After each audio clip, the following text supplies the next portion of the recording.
Hello दोस्तों, आपका मेरे चैनल में स्वागत है। आज की कहानी माता शबरी की कथा है। बात भगवान राम के जन्म से पहले की है, जब भी आदिवासी कबीले के मुखिया अज के घर बेटी पैदा हुई थी। उसका एक नाम श्रमणा और दूसरा नाम शबरी रखा गया। शबरी की मां इंदुमती उसे खूब प्यार करती थी। बचपन से ही शबरी पशु पक्षियों की भाषा समझकर उनसे बातें करती और जब शबरी की मां उसे देखती तो कुछ समझ नहीं पाती थी। कुछ समय बाद एक पंडित ने शबरी के परिवार को बताया कि वो आगे चलकर सन्यासी बन सकती है। इस बात का पता चलते ही शबरी के पिता ने उसका रिश्ता तय कर दिया। जैसे ही शादी का दिन नजदीक आया, शबरी के घर वालों ने खूब सारी बकरियां और अन्य जानवर घर के पास लाकर बांध दिए। एक दिन शबरी का माँ जब उसके बाल बना रही थी, तो उसने माँ से पूछा, इतने सारे जानवर हमारे घर क्यों लाए गए हैं? माँ ने जवाब दिया, बेटी, तुम्हारा विवाह होने वाला है, इसलिए हम लोगों ने इनका इंतजाम बलि के लिए किया है। तुम्हारी शादी के दिन ही बलि प्रथा होगी और फिर इनसे स्वादिष्ट भोजन बनाकर सबको परोसा जाएगा। ये सब सुनकर शबरी दुखी हो गई। काफी देर तक शबरी ने उन जानवरों को आजाद करने के बारे में सोचा। सोचते सोचते शबरी के मन में हुआ कि अगर ये जानवर यहाँ नहीं होंगे तो इनकी बलि रुक सकती है। ऐसा नहीं हुआ तो मेरे घर से कहीं चले जाने पर ही यह बलि रुकेगी। जब मैं ही नहीं रहूंगी तब न विवाह होगा और न ही बलि प्रथा। इससे मासूम जानवर बच जाएंगे। इसी सोच के साथ जानवरों को रखी गई जगह पर शबरी पहुंची। उसने सोचा कि उन्हें खोल देती हूं, लेकिन वो ऐसा नहीं कर पाई। उसके बाद शबरी जंगल की तरफ भागने लगी। भागते भागते शबरी ऋषिमुख पर्वत पहुंच गई। वहां करीब 10,000 ऋषि रहा करते थे। शबरी को लगा कि वो भी इसी जंगल में किसी तरह ऋषि मुनियों की सेवा करके अपना जीवन जी लेगी। वो चुपचाप उसी जंगल में एक हिस्से में किसी तरह से रहने लगी। शबरी रोजाना ऋषि मुनियों की झोपड़ी के आगे झाड़ू लगाती और हवन के लिए लकड़ियां भी लाकर रख देती। ऋषि मुनियों को समझ नहीं आ रहा था कि जंगल में उनके काम अपने आप कैसे हो रहे हैं। एक दिन शबरी को किसी ऋषि ने देख लिया। उसे देखते ही उसका परिचय पूछा। जैसे ही शबरी ने बताया कि वो भील आदिवासी परिवार से संबंध रखती है, तो उसे ऋषियों ने खूब डांट लगाई। शबरी को इस बात का बिल्कुल भी पता नहीं था कि उसकी जाति छोटी है और उसे ऋषियों द्वारा जाति की वजह अपमान सहन करना पड़ेगा। इतना सब होने के बाद भी शबरी हर ऋषि मुनि के दरवाजे पहुंचती और उनके आंगन में झाड़ू लगाकर उनसे गुरु दीक्षा देने के लिए कहती। हर कोई शबरी को उसकी जाति की वजह से अपने आश्रम से भगा देता था। ऐसा होते होते काफी समय बीत गया। उसके बाद शबरी मतंग ऋषि की कुटिया में पहुंची।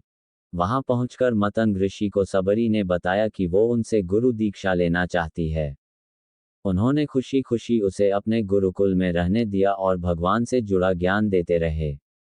शबरी ने भी अपने गुरु मतंग ऋषि की सेवा करने में कोई कसर नहीं छोड़ी। वो गुरुकुल के भी सारे काम करती थी। शबरी से खुश होकर मतंग ऋषि ने उसे बेटी मान लिया था। समय के साथ मतंग ऋषि का शरीर बूढ़ा हो गया। उन्होंने एक दिन शबरी को अपने पास बुलाया और कहा, बेटी, मैं अपना देह त्यागना चाह रहा हूं। बहुत साल हो गए इस शरीर में रहते रहते। शबरी ने दुखी मन से कहा, आपके ही सहारे मैं इस जंगल में रह पाई हूं। आप ही चले जाएंगे तो मैं जीकर क्या करूंगी? आप अपने संग मुझे भी ले जाए, मैं भी देह त्याग दूंगी। मतंग ऋषि ने जवाब दिया, बेटी, तुम्हें चिंता करने की जरूरत नहीं है। राम तुम्हारी चिंता करेंगे और ध्यान भी रखेंगे। शबरी ने राम का नाम सुनने के बाद पूछा, वो कौन है और उन्हें मैं किस तरह से ढूंढूंगी? मंतग ऋषि ने बताया, राम कोई और नहीं भगवान है। वो तुम्हें सारे अच्छे कर्मों का फल देंगे। तुम्हें उन्हें ढूंढने की कोई जरूरत नहीं है। वो एक दिन खुद तुम्हें खोजते हुए इस कुटिया में आएंगे और तुम्हें उनके हाथों ही मोक्ष मिलेगा।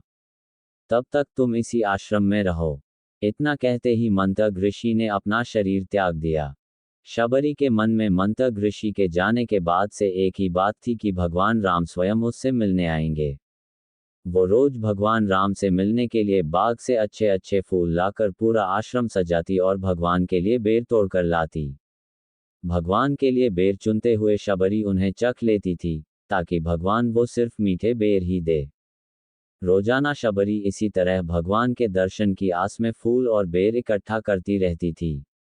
इसी तरह इंतजार में कई साल बीत गए। शबरी का शरीर एकदम वृद्ध हो गया। एक दिन आश्रम के पास के ही तालाब में शबरी पानी लेने के लिए गई। तभी पास के ही एक ऋषि ने उसे अछूत कहते हुए वहां से भागने के लिए कहा और एक पत्थर मार दिया। वो पत्थर जब शबरी को लगा तो उसे चोट लगी और खून बहने लगा। बहते हुए खून की एक बूंद उसी तालाब के पानी में गिर गई। तभी पूरा तालाब का पानी खून में बदल गया। ये सब होता देखकर ऋषि ने शबरी को ही डांटा और कहा कि पापीन, तुम्हारी वजह से पूरा पानी खराब हो गया। रोज ऋषि उस पानी को साफ करने के लिए अपनी कई तरह की विद्याओं का इस्तेमाल करते। कई सारे जतन करने के बाद भी कुछ नहीं हुआ। फिर उन्होंने गंगा जैसी कई पवित्र नदियों का जल भी उस तालाब में डाला। फिर भी तालाब का पानी साफ नहीं हो पाया और वो खून जैसा ही रहा। कई सालों तक तालाब के पानी को साफ करने की कोशिश के बाद भी कुछ काम नहीं आया, तो ऋषि ने थककर सब कुछ छोड़ दिया। इस घटना के कई सालों के बाद भगवान राम अपनी पत्नी सीता के हरण के बाद उन्हें ढूंढते हुए उसी तालाब के पास पहुंचे। ऋषि मुनियों ने उन्हें पहचान लिया। भगवान को वहां देखकर ऋषियों ने तालाब का पानी साफ करने के लिए भगवान को अपने पैर उसमें डालने के लिए कहा, लेकिन पानी जैसे का तैसा ही था। ऋषि मुनियों ने भगवान से भी कई अन्य जतन करवाए, लेकिन वो पानी जस का तस खून जैसा ही रहा। तब भगवान ने ऋषियों से पानी के रक्त में बदलने की कहानी पूछी। तब ऋषि ने शबरी को पत्थर मारने वाली सारी बात बता दी। उसके बाद कहा कि वो महिला ही अपवित्र है, छोटी जात की है, इसलिए ये सब हुआ है। उसी वक्त भगवान राम ने कहा, ये सब आप लोगों के खराब वचनों से हुआ है। शबरी को इस तरह के शब्द बोलकर आप लोगों ने उसे नहीं, बल्कि मेरे दिल को घायल किया है। इसी घायल दिल के रक्त का प्रतीक ये तालाब का लाल पानी है। आगे भगवान राम बोले, कहाँ हैं वो माही, मैं उनसे मिलना चाहता हूँ। तब तक शबरी उसी तालाब के पास पहुंच जाती हैं। इस दौरान शबरी के पैर को ठोकर लगती है और कुछ घूल उस तालाब में गिर जाती है। तभी सारा पानी साफ हो जाता है। भगवान सबसे कहते हैं कि देखिए, आप लोगों ने क्या कुछ नहीं किया, लेकिन पानी साफ नहीं हो पाया। अभी सिर्फ इनके पैर की थोड़ी सी धूल ने ही तालाब का पानी साफ कर दिया। भगवान राम को शबरी पहचान चुकी थी। उन्हें प्रणाम करके शबरी ने कहा, भगवान, आप मेरे साथ कुटिया में चलिए। भगवान भी खुशी खुशी शबरी के साथ चल पड़े। फूलों से शबरी ने भगवान राम का स्वागत किया। वो सीधे बेर तोड़ने के लिए भाग गईं और चक चक कर उनके लिए बेर लेकर आई। उन्होंने बड़े ही प्यार से भगवान राम और उनके भाई लक्ष्मण को बेर दिए। भगवान राम ने भी उतने ही प्यार से उन बेर को खाना शुरू किया। तभी बेर देखकर मुंह बनाते हुए लक्ष्मण ने कहा, भैया ये बेर जूठे हैं, इन्हें आप कैसे खा सकते हैं? भगवान ने जवाब दिया, लक्ष्मण, ये जूठे नहीं, बल्कि बहुत मीठे हैं। शबरी माँ हम सब के लिए ये बहुत प्यार से तोड़कर लाई हैं। इतना कहकर भगवान राम प्यार से उन बेर को खाने लगे। भगवान ने जाते हुए शबरी माई से कहा, आप मुझसे जो चाहे वो मांग सकती हैं। शबरी ने उन्हें कहा, मतंग ऋषि के कहने पर मैं आज तक सिर्फ आपके दर्शन करने के लिए जी रही थी। अब आप मुझे मोक्ष प्रदान कीजिए। मैं अपना शरीर आपके सामने ही त्यागूंगी। उसी वक्त शबरी ने अपना शरीर त्याग दिया।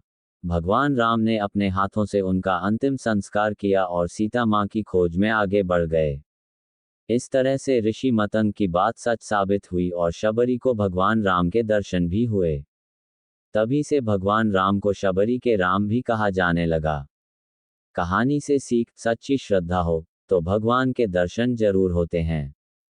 ऐसी ही धार्मिक कहानियों के लिए मेरे चैनल को सब्सक्राइब करें और लाइक शेयर करें। राधे राधे।